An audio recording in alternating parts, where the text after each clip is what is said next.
Assalamualaikum warahmatullahi wabarakatuh. Perkenalkan, nama saya Muhammad Yusuf Setia Putra, nomor absen 18 dari kelas 12 RPLC. Saya adalah siswa dari SMK Negeri 4 Malang. Pada video kali ini saya akan menjelaskan tentang salah satu materi dari mapel basis data, yaitu tentang DBMS, DML, dan DTL. Langsung saja kita simak ke videonya.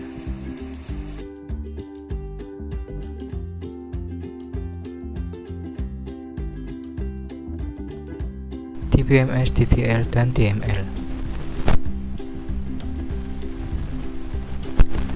DBMS adalah singkatan dari Database Management System, yaitu sistem pengorganisasian dan sistem pengolahan database pada komputer. DBMS atau Database Management System ini merupakan perangkat lunak atau software yang dipakai untuk membangun basis data yang berbasis komputerisasi. Dan selanjutnya ada contoh macam dari aplikasi DBMS. Yang pertama ada MySQL, lalu ada Microsoft Access, dan selanjutnya ada MariaDB, lalu ada PostgreSQL, SQL Server, Oracle, MongoDB, dan Navigate.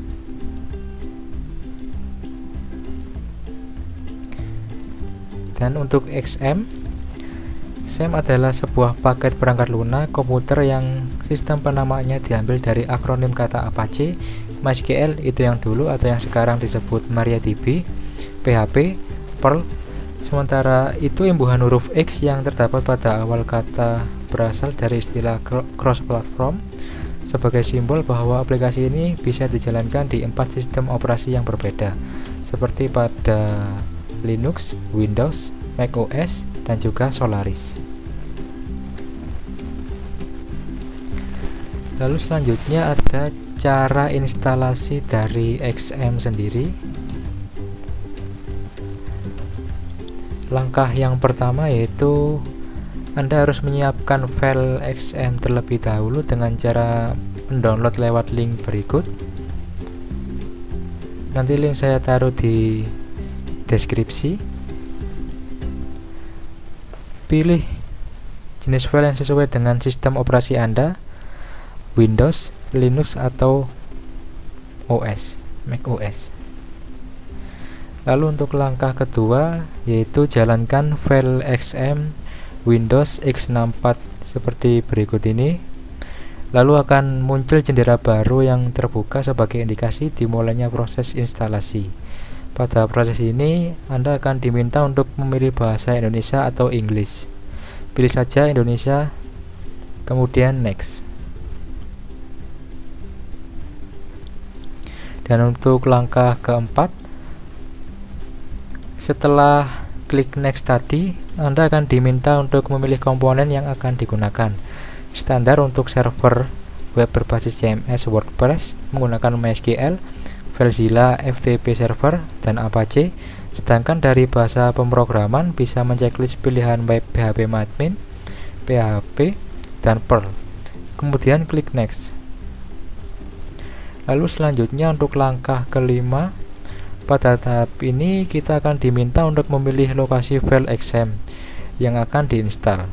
Gunakan pengaturan default, lalu klik Next dan Install. Lalu untuk langkah ke-6, tunggu beberapa menit sampai proses instalasi XM selesai, yang ditandai dengan bar progress seluruhnya berubah menjadi warna hijau, dan XM siap digunakan. Lalu untuk selanjutnya ada cara mengakses mengakses MySQL dengan localhost, yaitu untuk langkah pertama buka XM yang sudah terinstall tadi, lalu klik Start pada baris Apache dan MySQL. Lalu untuk mengakses localhost, klik tombol admin pada baris MySQL. Jika ingin mengakses dengan cara lain, bisa dengan cara buka browser terlebih dahulu, ketikkan http://localhost/phpMyAdmin.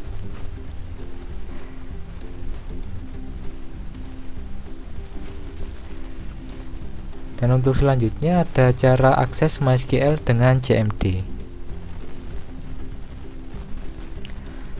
Langkah pertama yang harus dilakukan adalah start dulu Apache dan MySQL melalui XM dengan cara yang tadi.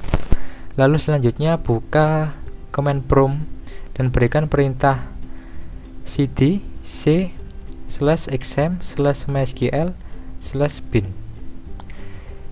Ketikkan perintah ini jika MySQL Anda terinstall di direktori C. Lalu untuk selanjutnya, untuk langkah kedua adalah login dengan ketikan MySQL -u root. Untuk seperti contoh sudah ada pada gambar diberi panah untuk nomor 1 dan nomor 2 urutannya seperti itu.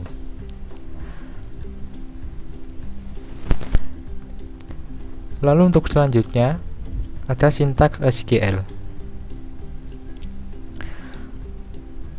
Yang pertama ada sintaks pembuatan database. Caranya ketikan create database lalu nama database seperti bisa dilihat pada contoh nomor 1.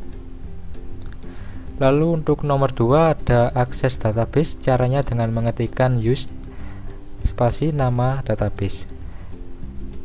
Bisa dilihat untuk contoh nomor 2. Dan untuk yang terakhir, untuk menampilkan database dengan cara show spasi databases. Dan juga ada caranya seperti yang sudah ditampilkan pada nomor 3. Lalu untuk selanjutnya ada aturan penulisan DML dan DDL. Untuk yang pertama DML. Yang termasuk DML yang pertama ada untuk perintah insert. Perintah insert ini digunakan untuk menambah record data ke database, yaitu caranya dengan kode seperti berikut: insert into nama tabel dalam kurung field 1, field 2, field 3 dan seterusnya, lalu tutup kurung. Selanjutnya values buka kurung, nilai pertama berapa, nilai 2, nilai 3 dan seterusnya, tutup kurung dan ditutup dengan titik koma. Lalu selanjutnya ada perintah update. Untuk perintah update ini digunakan untuk merubah nilai record yang ada di database. Caranya dengan mengeklikkan kode update nama tabel, lalu set field 1 sama dengan nilai 1, field 2 sama dengan nilai 2 dan seterusnya, lalu where kondisi dan ditutup dengan titik koma. Lalu untuk perintah delete sendiri yaitu digunakan untuk menghapus record dari database. Caranya dengan mengetikkan kode delete from nama tabel, where kondisi dan ditutup dengan titik koma. Lalu selanjutnya untuk DDL, yang pertama ada perintah create. Perintah ini digunakan untuk membuat, termasuk diantaranya membuat database baru, tabel baru, view baru, dan kolom. Caranya dengan mengetikkan kode create database spasi nama database dan ditutup dengan titik koma. Lalu untuk perintah alter sendiri digunakan untuk mengubah struktur tabel yang telah dibuat. Caranya dengan mengetikkan kode alter tabel, nama tabel, lalu add nama kolom, data tipenya, titik koma. Misal kita menambah field tanggal pada tabel jurnal. Caranya dengan cara alter tabel jurnal add tanggal date. Seperti itu. Lalu selanjutnya ada perintah rename. Perintah ini digunakan untuk merubah nama objek. Caranya dengan cara rename table nama tabel to nama tabel baru. Seperti itu. Dan ditutup dengan titik koma. Lalu untuk selanjutnya ada perintah drop. Perintah ini digunakan untuk menghapus database dan tabel. Untuk caranya sendiri sama, yaitu ketikan kode drop table nama table titik koma. Atau untuk yang menghapus database dengan cara drop database, nama database, dan ditutup dengan titik koma. Lalu selanjutnya saya akan menjelaskan left sintak SQL yang termasuk DML dan DDL. Berikut kita simak penjelasan left saya. Dan untuk yang pertama ini adalah contoh dari DDL. Saya akan coba melakukan left sintak DDL. Pastikan Apache dan MySQL-nya pada XM sudah dijalankan terlebih dahulu. Sekarang kita masuk ke direktori XM-nya.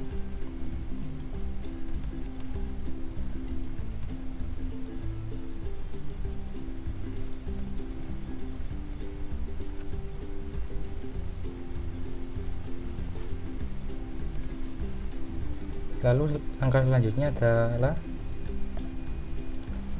login.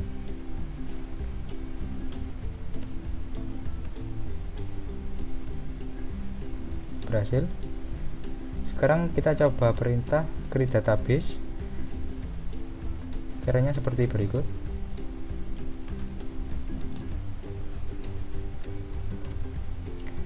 Lalu nama tabel,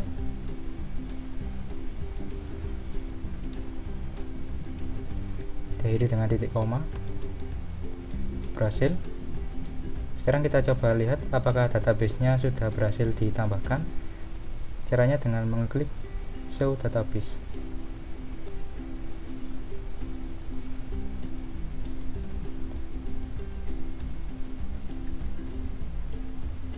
Berhasil ya. Database percobaan ini sudah berhasil ditambahkan. Lalu untuk selanjutnya kita pilih database percobaan.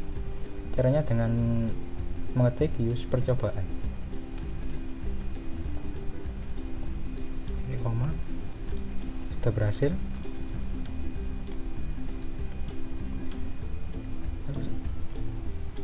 Lalu sekarang saya akan coba membuat sebuah tabel dengan nama mahasiswa. Caranya seperti berikut.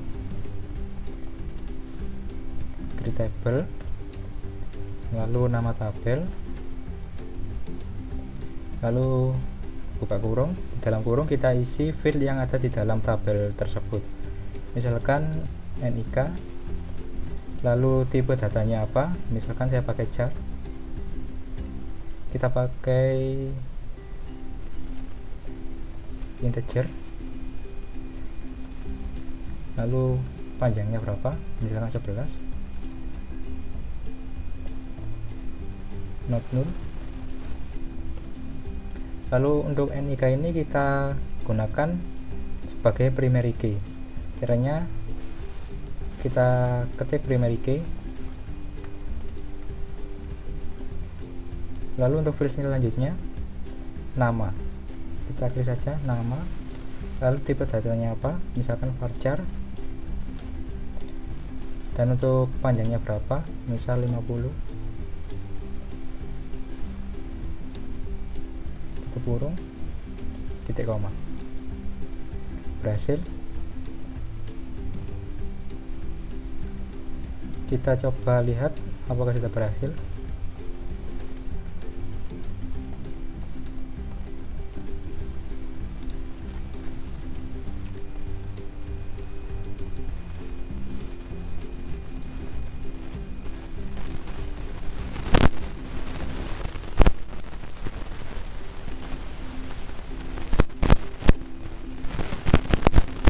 Berhasil ya. Untuk field-nya ada dua, yaitu NIK dan nama. NIK kita pakai untuk primary key, dan field kedua ada nama. Lalu untuk perintah DDL yang kedua ada alter table. Kita akan mencoba menambahkan field baru pada tabel yang sudah ada. Kita coba.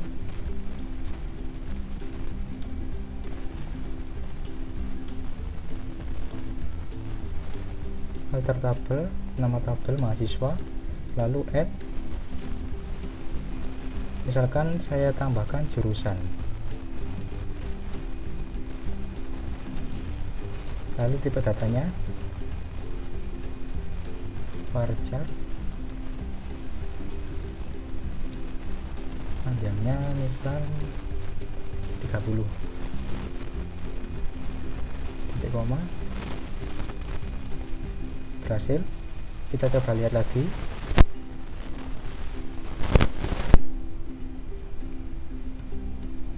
Berhasil ya. Untuk field baru jurusan sudah berhasil ditambahkan. Lalu selanjutnya untuk perintah DDL yang ketiga, yaitu ada rename table. Untuk rename table sendiri sesuai dengan namanya, yaitu untuk merubah nama dari database atau nama dari tabel. Sekarang kita akan mencoba mengganti nama dari tabel mahasiswa ini. Caranya rename table, nama tabel yang lama mahasiswa, itu nama tabel baru. Misalkan saya akan merubah menjadi siswa, titik koma. Sudah berhasil.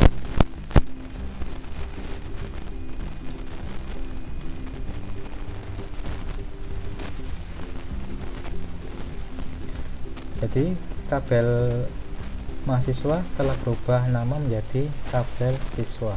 Lalu untuk perintah DDL yang terakhir, yaitu ada perintah drop atau perintah hapus.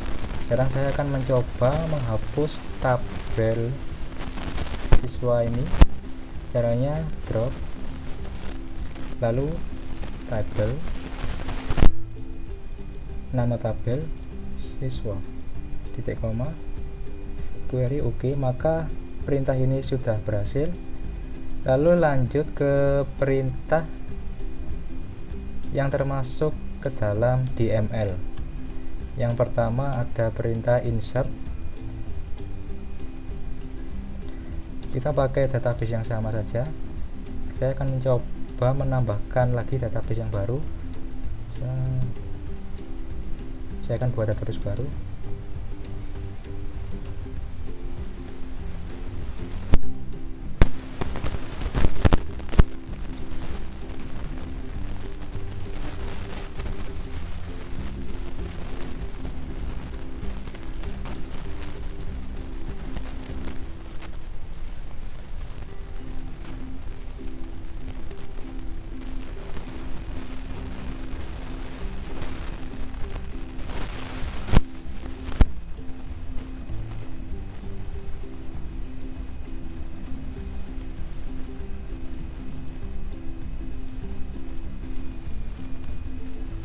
Sudah berhasil saya membuat tabel dengan nama tabel siswa. Sekarang kita akan mencoba perintah SQL nya, yaitu insert. Untuk perintah insert sendiri ini digunakan untuk menambahkan data di dalam record tabel. Kita akan mencoba menambahkan data pada tabel siswa yang sudah dibuat tadi.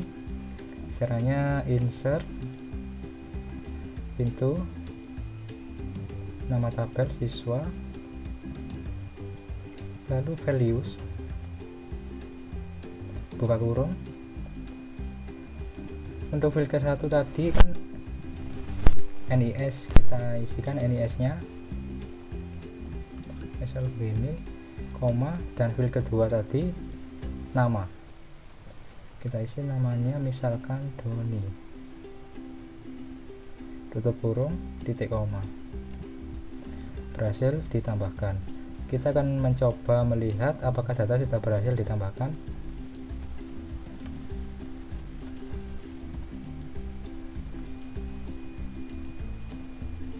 Sudah berhasil. Siswa atas nama Doni dengan NIS sebagai berikut. Lalu untuk perintah DML yang kedua ada perintah update. Perintah update ini digunakan untuk mengupdate data dari dalam record. Kita akan mencoba mengupdate data Doni tadi. Misalkan kita coba ketikkan update siswa set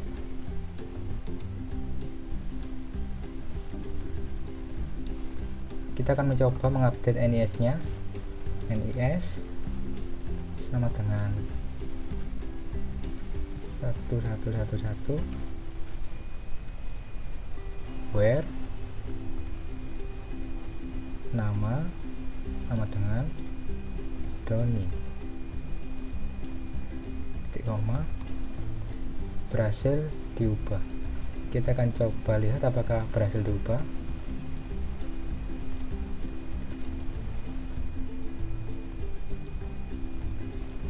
Sudah berhasil.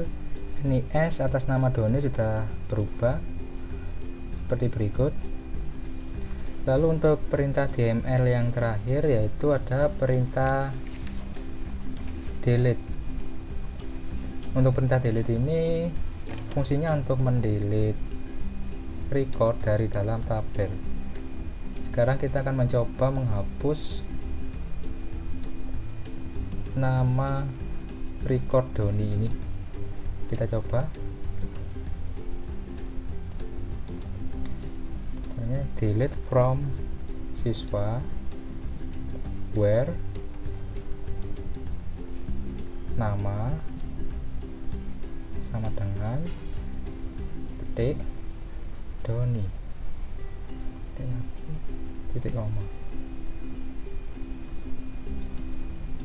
dan data akan terhapus.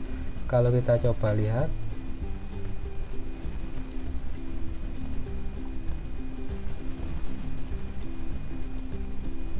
empty set, jadi di dalam tabel ini tidak ada data lagi dan data Doni ini akan terhapus. Terima kasih, sekian video dari saya. Bila ada kurang lebihnya mohon maaf. Wassalamualaikum warahmatullahi wabarakatuh.